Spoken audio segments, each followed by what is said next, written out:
We done it over the summer because I wanted you to take the opportunity to tell your friends. How many of you know that you need to have some good understanding about relationships?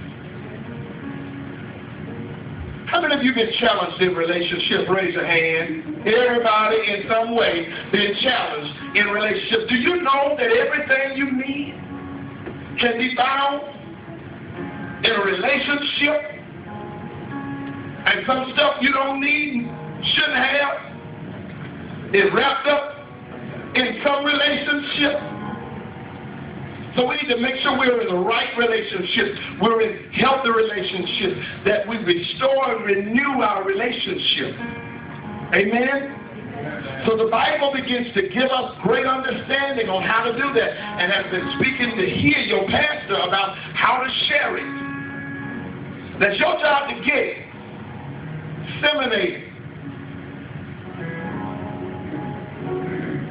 Go all the way back to Genesis. He spoke to us. How God spoke us. He says, let us make man in our image and let them. He spoke us in relationship to him. He spoke to us in relationship to the Trinity. Let us make man and let them. From the very beginning, he was already speaking to us collectively. He wasn't just speaking to us singularly. When he made a man, he didn't just make the man. He'd already made the woman. Y'all understand what I'm saying? Yeah. Y'all follow me? Yeah. So he spoke us and then he formed us. Am I right? So we talked about God, how God spoke us and how he formed us and some of how did he placed us. And then he gave us a rubric. He gave us a plan. He gave us a pattern for what all good relationships are supposed to be about. And then he lets us live under fallen conditions. The reason that we're having trouble is because we are living under fallen conditions. Many of us who are redeemed have been redeemed and he is reforming us, but many of us have not yet transformed your mind to the degree that you can live in the standard that he made. Yes, amen. And if you don't know the purpose of the thing, you are destined to abuse and misuse the thing. Yeah. And so we begin to teach you, show you the relationship between God, his people and his people, and our people. We're supposed to have some dominion. We're supposed to walk in his likeness. We're supposed to be in charge of some things, which means we're supposed to be under his grace and his abounding grace. Amen?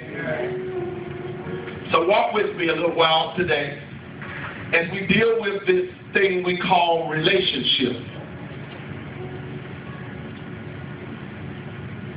Living together under fallen conditions. Did you know that the conditions we're living in are fallen?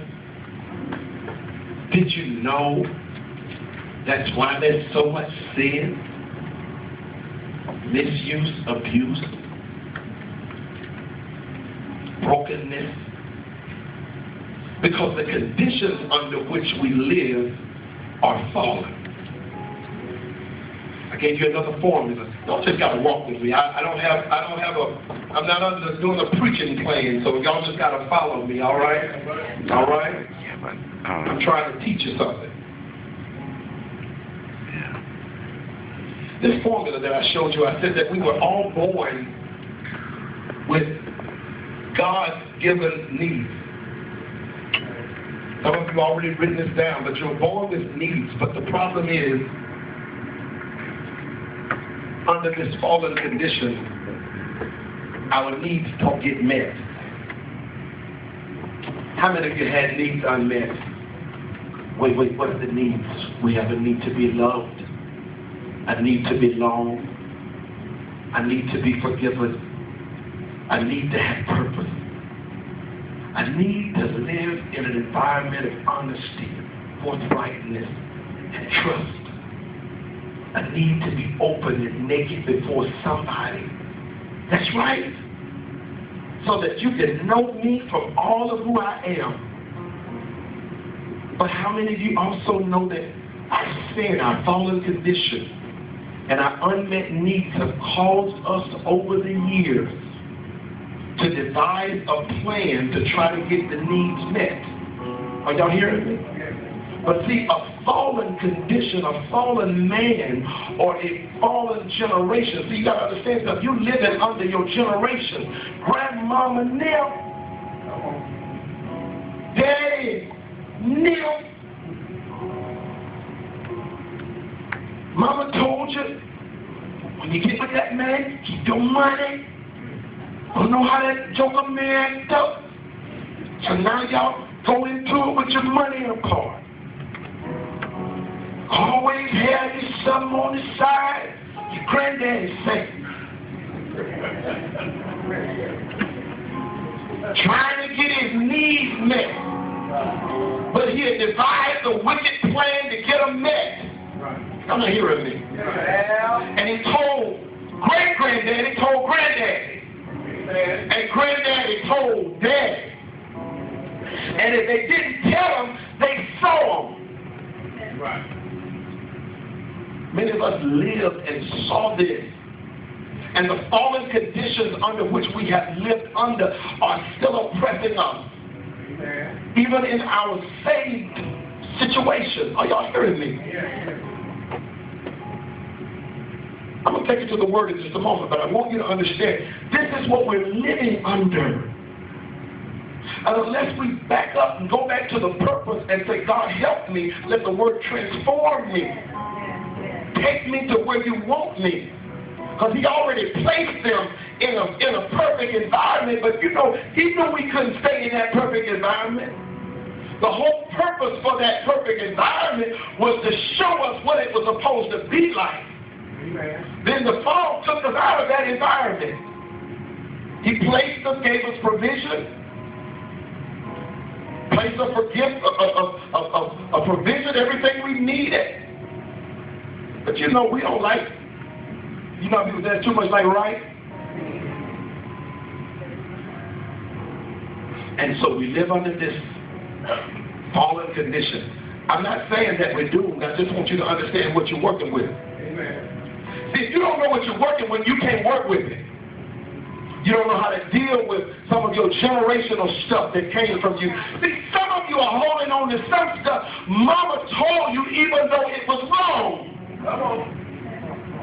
And you feel as though that you're disloyal to them, but doing some of the things they did even though it was wrong. We're loyal to their memory. But we also married into, or we borrowed from, their dysfunction. Are y'all hearing me? Yeah. And so when we go into a relationship, we already got this stuff, this junk in the trunk.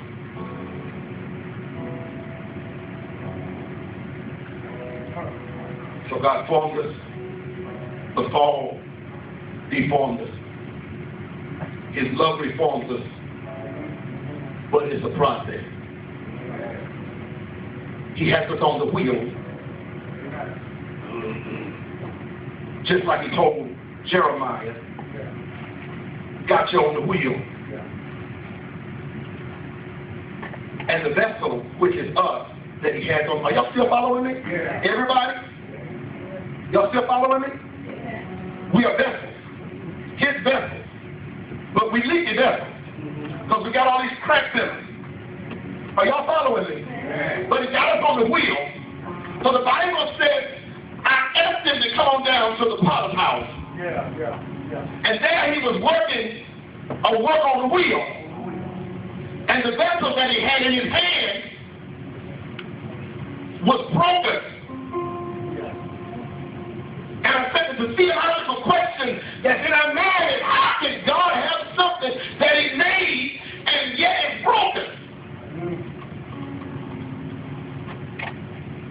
But Paul, the answer is, the thing that may be broken, yet it's in his hand. And if I'm broken, and I'm on his wheel, I'm yet in his hand. And even if my life is spinning life spinning out of control. If His will. Amen. In His hands. Feel like it's all out of control. But He said, I got you on my will. And your broken self is in my hands. Then He says, and He made it again another vessel. But it's a process. So we find ourselves living under broken conditions.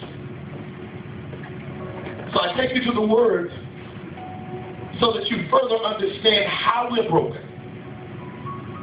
So that you might be able to identify with the fixing of your brokenness. Amen. You're following me? Amen. And so He brought him to a place of provision in the garden, place of fruition, place of decision, told him 2 trees. He knew those jokers were going to mess up when they got in the garden. Oh, yeah. He knew you were going to make the wrong choice when you was going toward the right one in the first place. But He had a plan. Look at somebody and say, He got a plan. You know what the thing of it is oftentimes we don't see the plan, but if I can just tell you that there is a plan. Oh, what He told Jeremiah, for I know the plan that I have for you. Plans not to hurt you, but to give you a hope. Some of you need a little hope. Some of you have been dealing with your fears and some of your frustrations and some of your problems that you just need some hope. That you may have a hope and the future.